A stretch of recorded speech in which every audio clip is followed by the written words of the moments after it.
Breaking news tonight, a murder suspect now claiming he has PTSD, post-traumatic stress syndrome, after he finds Maddie Soto. He finds her already ice cold with blue lips. This revealed in a stunning secret jailhouse recorded call. He's also whining about his mattress and his food, and we learn as he's whining to mommy and daddy on the phone, he actually blames Maddie's mother, Jen Soto, for her daughter's sex abuse and murder. Good evening. I'm Nancy Grace. This is Crime Stories. Thank you for being with us. I think they do it just to mess with me, honestly. This place is filthy and unsanitary. One little thin, scratchy wool blanket, surrounded by crazies all the time. Well, it's not the Ritz. Not the Ritz. You're charged with murder, Stephan Sterns, the murder of a girl. Hello? I know you're watching the Jailhouse TV on your phone. According to police, thousands of images of Maddie Soto were found, naked, being, and more. Okay, that's you. And now you're complaining about your mattress? Going so far as to give the jail a 1-star review on Yelp? What are you thinking? The stories are changing, and all I can say is thank you, heaven, for technology, or I would never be able to hear what Stephan Sterns is claiming. For instance, that his girlfriend, Jen Soto, she's the one to blame for little Maddie's and sex abuse and so much more. And he's now saying, wait for it, that he found Maddie's body ice cold, her lips blue. Listen. Just seeing her pale face and blue lips and how ice cold she was, and it's great. That's going to stay with you. Yeah, that's definitely. Yeah, I remember seeing my brother when he had passed away, and that's the last thing I remember seeing of him. And so. Yeah, it's just, you can tell. Yes, you can. My dad, yeah. It's just, when they're gone, really, really, truly gone, there's nothing you can do. There's no coming back. Yeah. Well, you could get the death penalty. You could do that. But whoa. Okay. With me an all-star panel to make sense of what I'm hearing. And I've got a ton of these jailhouse calls. I don't know if I can even get through them all because each one is a bombshell.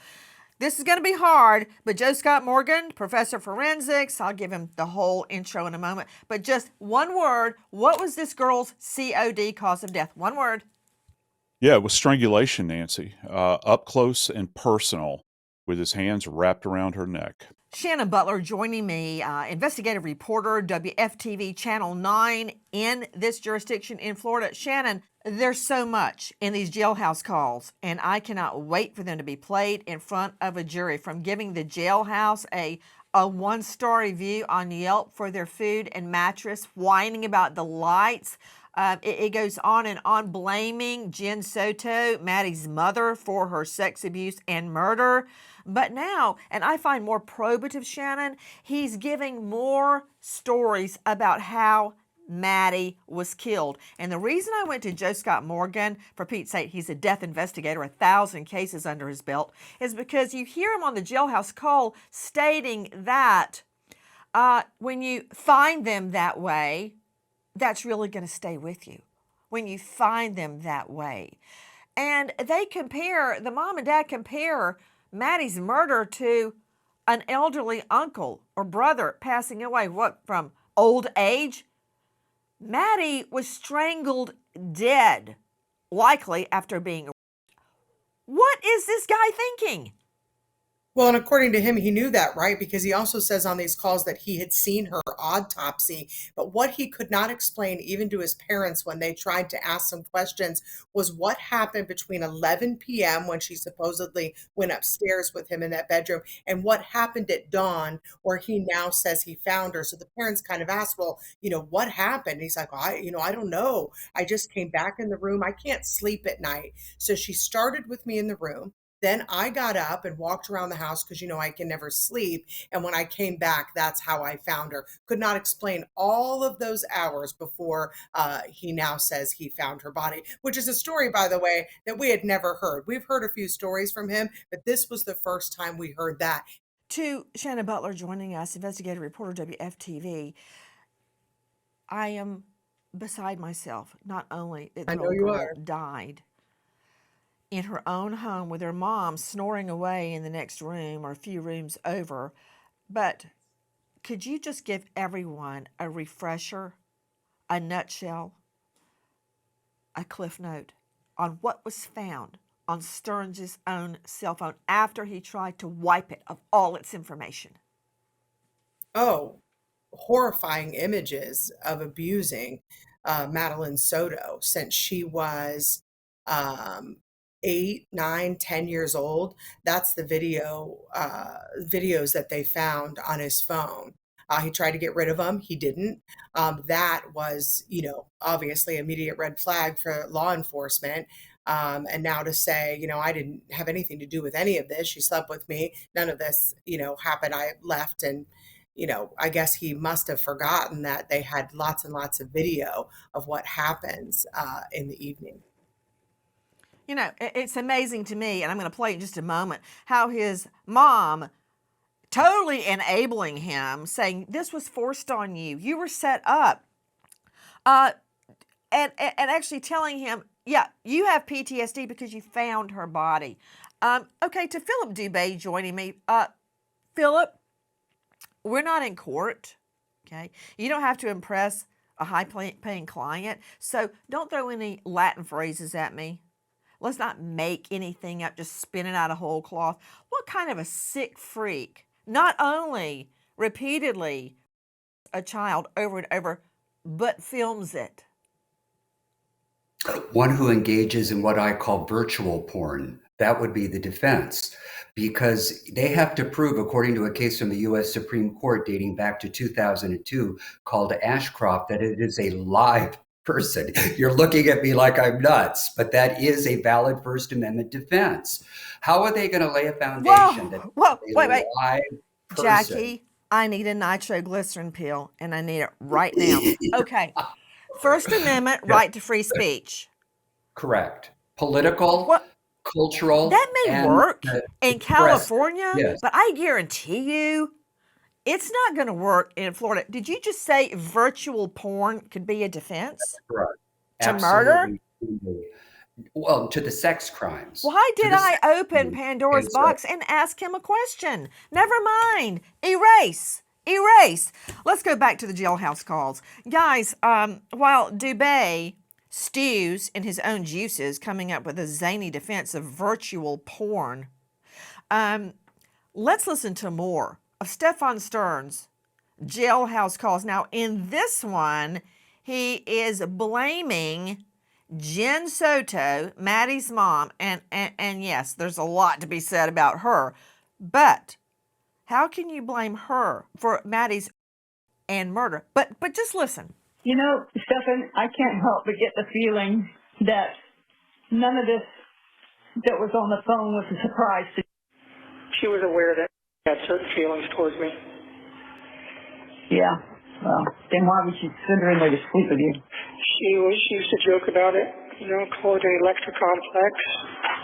Used to joke and say, you better not leave me for my daughter when she's older, things like that.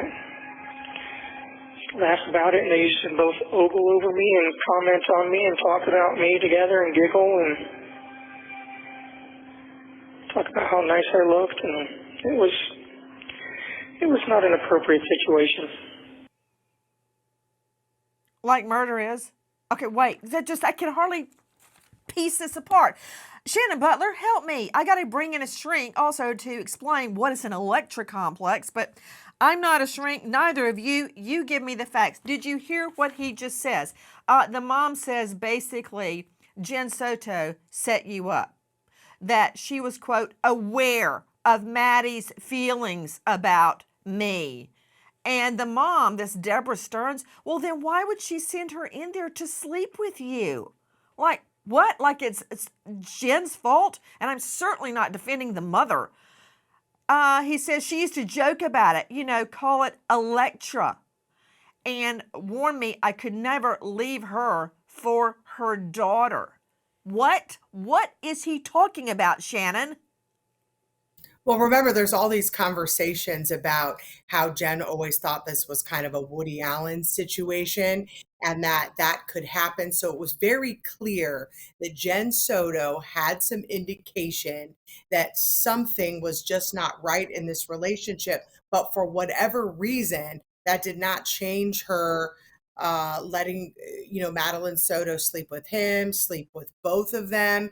It is so bizarre to me, and this is what at least here in Orlando, all the viewers get so upset over this when they hear stuff like that. They immediately believe that Jen Soto had to have known something and that nothing's happened in that case, right? She is not charged with anything, and people just can't understand how a mother would joke about anything like that. And even when you listen to the parents, Wait, Shannon, hold on. You're jumping on the bandwagon. And yes, I've got huge problems with Jen Soto. Huge. Sending her daughter off to sleep, and this was much younger than 14, alone with her live-in boyfriend. But she, Jen Soto, may have been wrong. Well, forget it. She was wrong. That's a whole nother can of worms. Maybe they haven't charged her because they want her testimony. I don't know what they're doing. And of course, she hasn't been charged.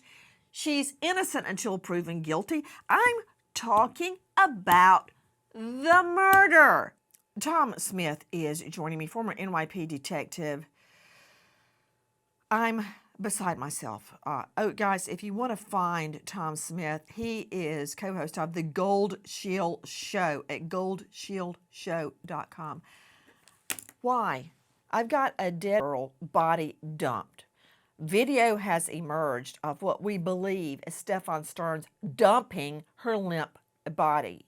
Another bombshell tonight is that decomp, enzymes from decomp, are found on the front seat of the car where he, Stephan Sterns, had Maddie buckled in like they're riding to school. She decomped onto the front seat. Yeah, explain that, Sterns. How are you going to blame Jen Soto for that? And listen, Tom Smith, I'm not defending Jen Soto. I'm talking about the murder and Stephan Sterns blaming her. I mean, it's always like this. It's always this, pointing the finger at somebody else. Right. This is a monster. Bottom line, end of discussion, where he took the life of this young girl and just blames everybody else for his actions. He's very well aware of what he did and how he did it, but tends to, let's deflect to this and that. I mean, he is a flat out monster. And the other part of this, like you said, this girl was surrounded by people that enabled him to do this. And she was the poor victim in this case. Mom, this guy's parents, all having an understanding of what was going on and let it happen. And inevitably just took her life. You know, Philip Dubé, veteran trial lawyer out of LA County, don't you just love when you find out what your client's really thinking on jailhouse calls? It's not like they don't know they're being recorded. Every 30 seconds or so, there's a recording that states you were on a jail line. Everybody knows what's happening, but yet they still blab. Yeah, I don't know where that whole phenomenon comes from, except to say that they think that if they change their original story into multiple iterations of how it could have gone down, that they're saving their hide. But the truth is they're creating multiple inconsistencies, and it points toward guilt. I tell every client, the initial consult, don't talk to anybody. Don't talk on the phone about your case. If you have to, just talk about the weather, talk about your favorite holiday, talk about how much you miss everybody, but don't get into the facts of your case. Otherwise, you know what happens? I get a terabyte of data on an external hard drive that I got to listen to from the DA's office and then have to sit down and lock up and play for the client. And what does it really amount to? Additional inculpatory evidence. Hi guys, Nancy Grace here. There is a growing crime trend the FBI calls house stealing.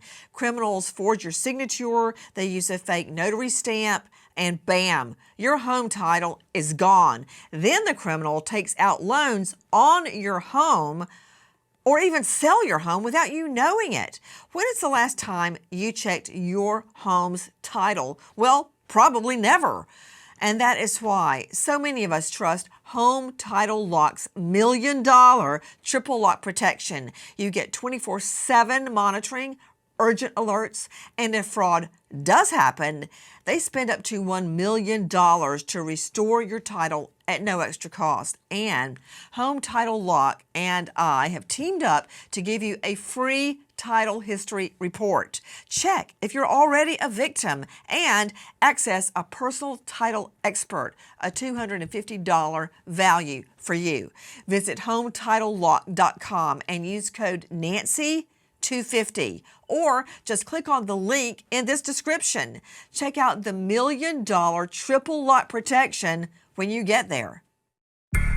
Well, I discovered her in the state that she was in after everything was said and done. So just seeing her pale face, blue lips, and how ice cold she was, and someone's that ice cold and just. Philip Dubé, why didn't he call 911 if he just found her, quote, ice cold with blue lips? Why did he think it was a better idea to dress her up in school clothes and strap her dead body into his car and drive around like he was taking her to school, and then throw away her laptop and her backpack and throw her body in a densely wooded area when he could have just called 911? Thoughts? The only arguments that he can avail himself to is that he was trying to protect the mother. That there, believe it or not, there was still some type of feelings toward the mother and he didn't want her to get into trouble. And certainly he did not want to be accused of doing anything to the child. So what do? The first thing that comes to mind is you ditch the evidence, if you will. And in this particular case, it happens to be the remains of this child. And he was in panic mode. And what do you do in panic mode? You don't think things through. You do things sort of off the cuff, like an amateur. And he got caught. Okay, wait, so hold on. Are you actually going along with his theory, Philip Dubé, that he found Maddie dead? No, not in the least. But if I had to defend him, that would be the argument. Believe me, this man would not want me on his jury. But I'm just saying that if I were commissioned by the court to defend him, I would argue to the jury that he had no hand in her death, had nothing to do with it, and point the finger to a third-party culprit. And who would be the easy dupe in this case? The mother. Okay, you would actually say that to a jury even though you believe it's a lie?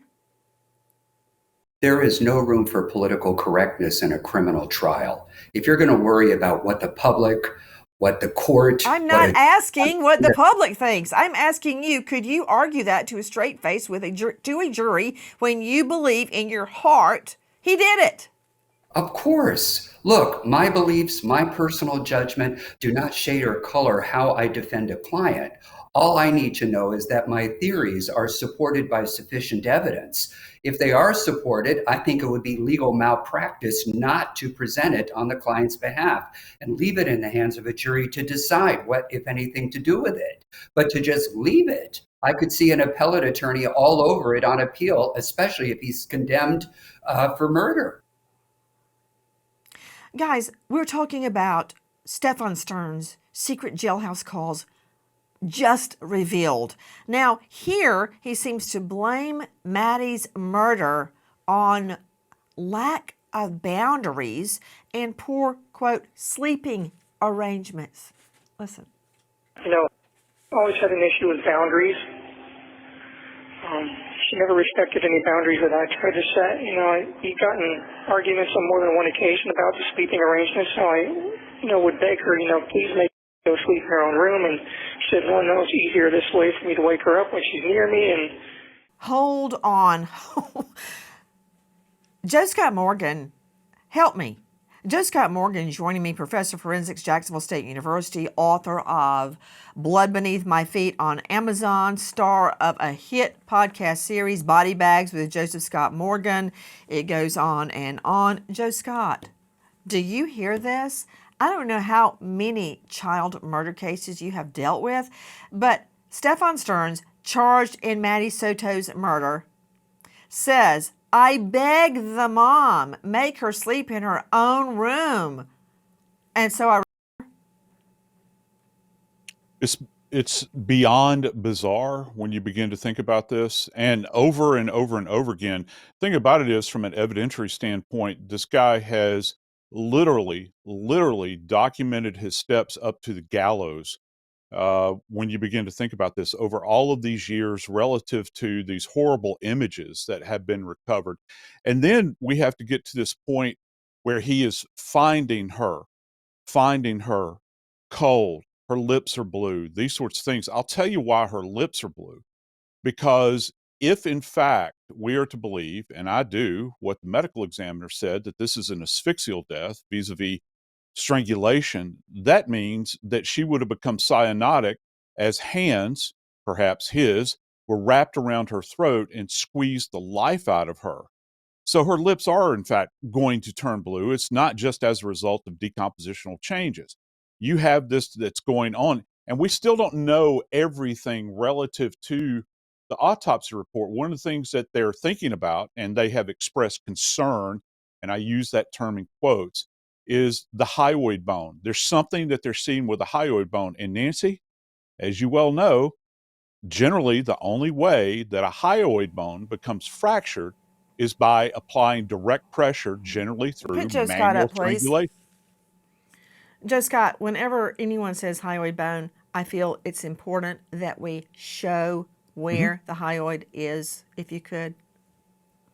It's the only So it's the only non-articulating bone in the body. That means it doesn't connect to any other bony structures. Its sole purpose, Nancy, is to anchor the tongue in the back of the neck or in the back of the throat. So it's right in this, and it's kind of, we describe it in forensic pathology as being bird shaped, all right, but it's kind of in a horseshoe shape, and it anchors the tongue in the back of the I throat. think it It's looks like a so wishbone. it kind of does, only without the little stem on it, okay? But it looks more And it's like a not really bird. attached to any bones. It's not like It's the hip bone connected to the it's the leg bone. only It's the not only connected, it's bone in just the body. hanging there. Yeah, it is, and it's got two horns, two major horns and lesser horns that are up here. And when it's snapped, you can see these little fracture lines, and there'll be focal areas of hemorrhage in there as well. They're seeing something there, Nancy. This is repeated over and over again relative to the hyoid bone. They have concern about it. That means direct pressure would have had to have been applied in order to fracture this thing. And that means coming in with a C-clamp or throttling, this sort of thing, in order to choke the life out of this child. So, guys, not with what Joe Scott said, all correct, I might add, from what we've been able to glean from word about the autopsy report. What is Stephan Sterns' response?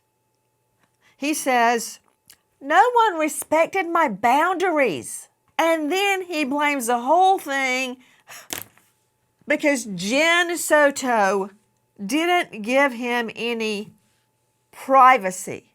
You have got to hear this.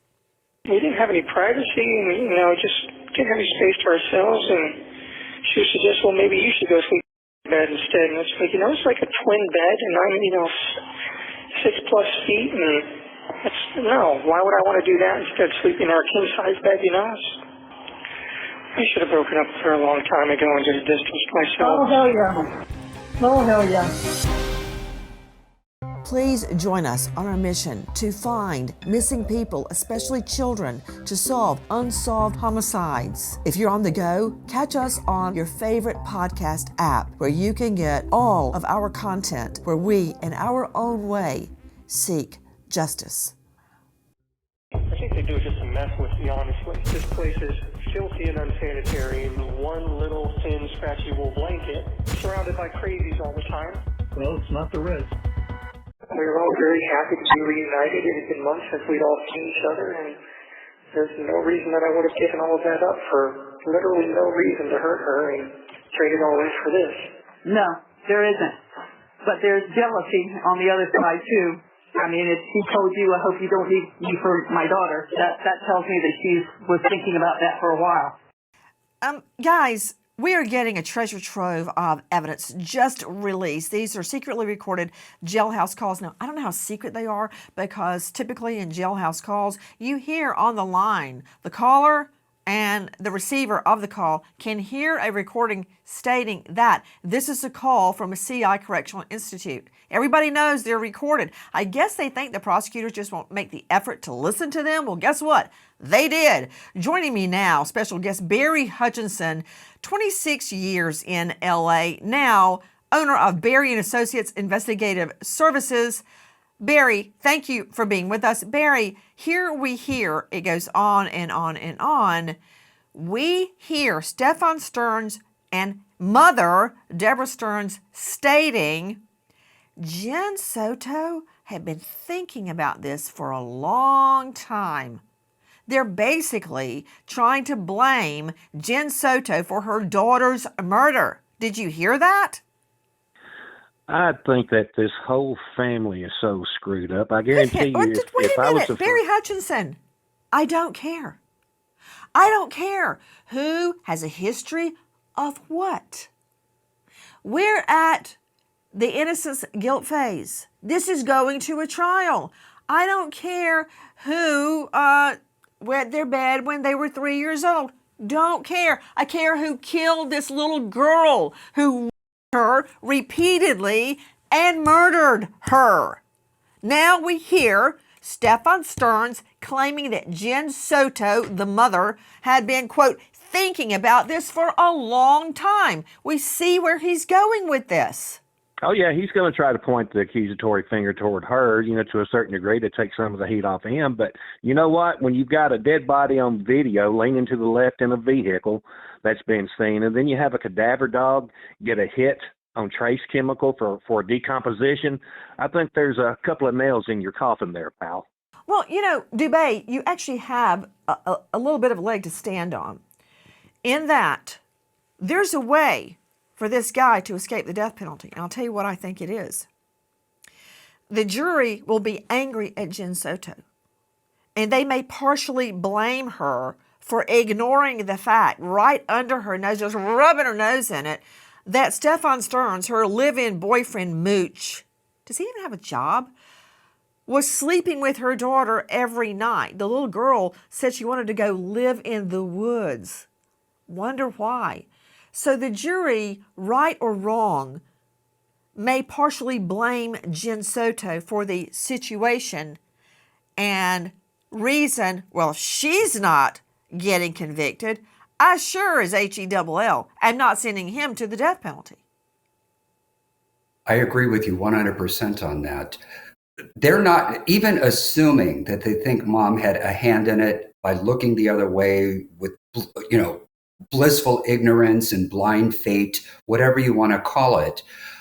He is the one on trial, not her. His only other hope to be spared of death is the new law in Florida, where they allow for an 8-4 verdict in the penalty phase to execute. If they come back, let's say 8-4 or 9-3 or some other non-unanimous split, that could spare him death. Guys, there's more of Stephan Sterns whining, and I haven't even gotten him whining about his mattress and the food. So far, he's been blaming Jen Soto for Maddie's death. And we're all angry that Jen Soto allowed a situation where her daughter slept night after night after night with her mooch live-in boyfriend. But to blame her for the murder itself is a whole nother thing. And that sounds like what he and his mommy and daddy are cooking up. Remember, the mommy and the daddy not charged with anything. Oh, and I haven't even got to them claiming that he has PTSD because he found the body. I mean, really? But that said, listen to this. I wish I had done the correct thing to begin with. I wish I had run downstairs and shaken her awake and called 911 and all that, and deserved Well, I wish you had too. I wish you had too. Maybe she could have been saved, but she was beyond that. Dave Mack joining me, Crime Stories investigative reporter who has poured through every one of these recordings word by word. Dave Mack, Can you believe what you're hearing? I wish I had found her and, quote, shaken her awake and called 911. Yeah, why didn't you? They are feeding into it. The mommy and the daddy are basically feeding their baby boy on a silver spoon a whole plate full of BS. Yep. And I think that we're seeing that played out where he, for some reason, is trying to snow job his parents and believes that they're believing him. And that's when his mother says, you know, are they treating you for PTSD after what you've found? I mean, they're living in a real fantasy world, Nancy. This is only something that a child, and I mean this, a child talks to their parents like this. But we're dealing with somebody who's supposedly an adult grown-up man and two adult grown-up parents, and they're acting like it's a 6-year-old who got caught cheating in first grade on a spelling test. Man, you put it better than I could have, Dave Mack. So, Dave, listen to this. His new story is evolving, and Dubé, prick your ears up on this because this is where the defense is going. There's a whole new story about how Maddie died. And try to, you know, on The Wizard of Oz, when Dorothy catches the wizard working the machines, and he says, don't look at the man behind the curtain. I guess they want the jury not to remember all the rape videos of this little girl on Stephan Sterns' phone and that hyoid bone being broken or dislodged like Joe Scott Morgan was just describing. Yeah, don't look at that. Look at this. Listen to the new theory emerge. She was in a different part of the house? Yeah. She wasn't with you? Well, she had gone to be with me earlier in the night, but I left her alone for quite a while I was sort of just walking around and, you know, haunting around the house like I do. Were you awake when sent her into the room with you? Yeah. And she was fine when she came into your room? What time at night was that? Maybe 11-ish or so, I'm not sure. Okay. So she was fine, so what happened between 11 and whenever you found her? Well, that's the million-dollar question, isn't it? That is the main question. So, Dave Mack, what is he? Is he actually going to say she came into my bedroom because they just don't have boundaries? They didn't respect my privacy. And then he goes outside to breathe in the night air, right? And he comes back and she's dead. And instead of calling 911, and she's cold, by the way. Joe Scott Morgan's going to have a field day with the fact that she was already cold to the touch. He finds her cold to the touch and then decides instead of calling 911 that he'll just dress her for school, strap her body in the car, drive around, and then dump her body. Is that right, Dave Mack? That is what he's shoveling. But I found something fascinating in the way he's talking to his parents, because he tries to pull them back into things they remember from him as a child. Like when he talked about how he had left her alone for a while, and he mentions walking around the house, and he called it haunting around the house, as I like to do. He's trying to relate this to something that they can understand and identify with and believe him. Because to anybody else looking at his story, you're going, this is total BS. But his parents, he can milk these moments of past and present and blur them together so that they're like, hey, yeah, I want to believe my son. I want to believe he's telling the truth.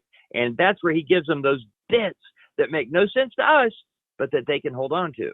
Oh, the devil is in the details. Stern, please, keep talking. Listen to this. Well, I discovered her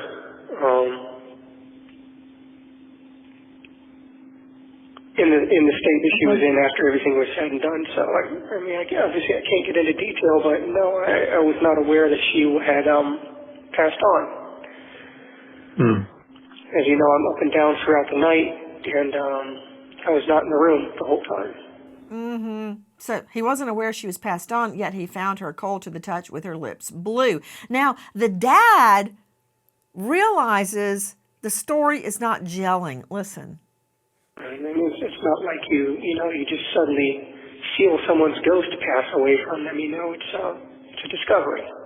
And so she wasn't even in the same room with you? Well, I mean, she was in the room that I started in, but you know, I'm up and down throughout the night, and I tend to wander around the house and fiddle around on my phone and step out front and feel the nice, cool night air and all that. There we go with the nice, cool night air again, Karen Stark. Do you hear him? Later on, he even suggests that someone had drugged Maddie. And he clearly indicates that that would be her mother. How much more blame can he heap on other people, claiming he was wandering around the house and while he was wandering, he came back in and found her dead? Let's be perfectly clear. What's going on here is a cover-up and denial. How does he explain the fact that he took all those photos, the ones that were on his phone, and tried to erase them to make sure nobody would find them? Why would he get rid of her possessions? He's just passing along the blame, and his parents are going along with it. I hypothesize because it's their son, so they're trying to make sense out of it. But all of this trying to shield the fact that this is a monster, a murderer, that he actually killed this girl, and he's saying as an adult that somebody was forcing him to sleep with her, to be with her, encouraging it, and he had nothing to do with this mature man who's become an infant and totally innocent. We know that that is not true. Well, I'm assuming that they are treating you for PTSD because you found the body, not to mention everything else that went along with that. No, not treating me for anything except my blood pressure. Well, they need to do the PTSD because you're not sleeping. Well, it's just,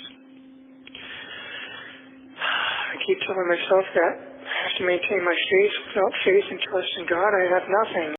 Now listen to this.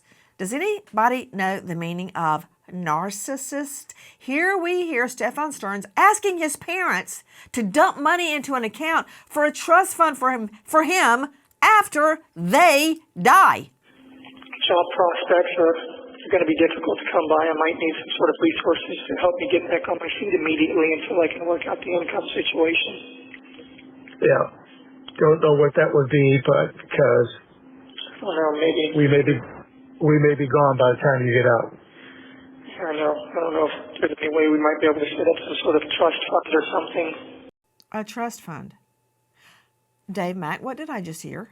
I just heard more and more BS, lies between Sterns trying to sell a bill of goods to his parents. But something that I'm caught with, Nancy, is how a couple of times during the course of these 35 phone calls, he actually, Sterns, mentions hurting his defense by saying something or giving too many details. And if we're truly seeking the truth, and he's truly an innocent man who did nothing wrong, that type of truth is something you want everybody to hear. So you would be saying these details for all the world to hear because you're an innocent guy. They got the wrong man. Anything would do. But he keeps covering up. He can't even tell the truth to his parents because he sold them a bill of goods that they're buying into. Our baby boy would never do this. It's her fault. The evil girls in his life, the females in his life did wrong, and he's the victim. Yeah, I remember Karen Stark, how he was talking about how Maddie, who's 13, and her mother ogled him and admired him and made a big fuss about him. It's their fault. I mean, narcissism, he wants his parents, who are retired, to set him up a trust fund of their money to support him when he gets out and after they die. That's what's on his mind. Well, of course, Nancy, there's no guilt there because he can't feel. But all he's worried about is what's going to happen in his future. Let them infantilize him and feel like they have to take care of him. It's all so typical. I can't think of a single sexual abuser, really, children who doesn't wind up saying that the children wanted it, that it's perfectly normal. It's okay to do this. And he fits the bill. He's only concerned Well, you're right, about Karen Stark. Barry Hutchinson, 25 years in L.E., now Chief Investigator, Barry and Associates. Barry, he actually said she started it. Talking about the little girl, Maddie, started the molestation. The whole thing just sounds so sick. But, that's a commonality in these abusers. They like you said earlier, they always try to circumvent guilt of theirself by saying that somebody else is the one that initiated the contact, or they're the ones that initiated the abuse. It's just the way that these pedophiles think, and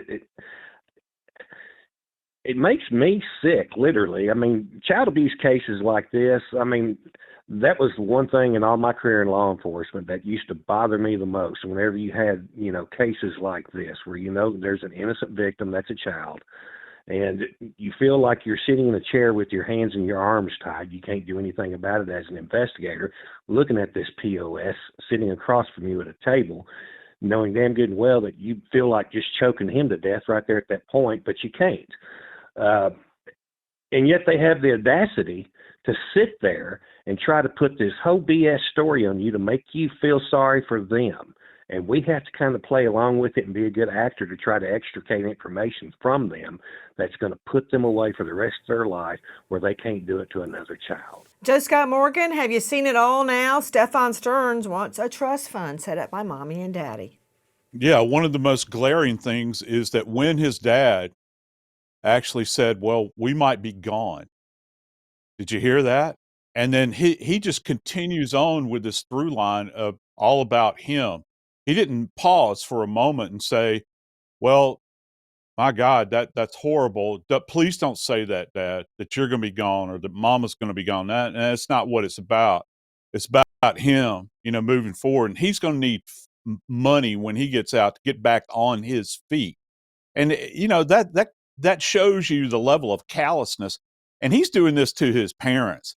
How much more so, Nancy, a 13-year-old little girl that he's been victimizing, allegedly, these many years. He's that callous. He's that very callous.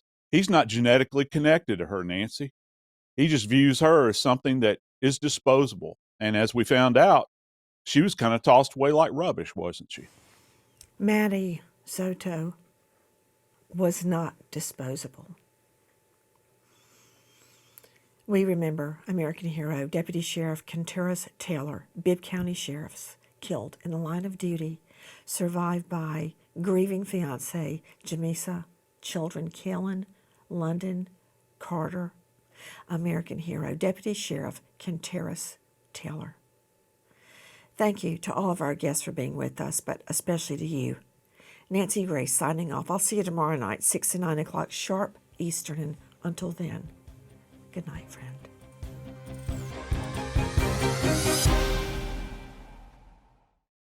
Please join us on our mission to find missing people, especially children, to solve unsolved homicides. If you're on the go, catch us on your favorite podcast app where you can get all of our content where we, in our own way, seek justice.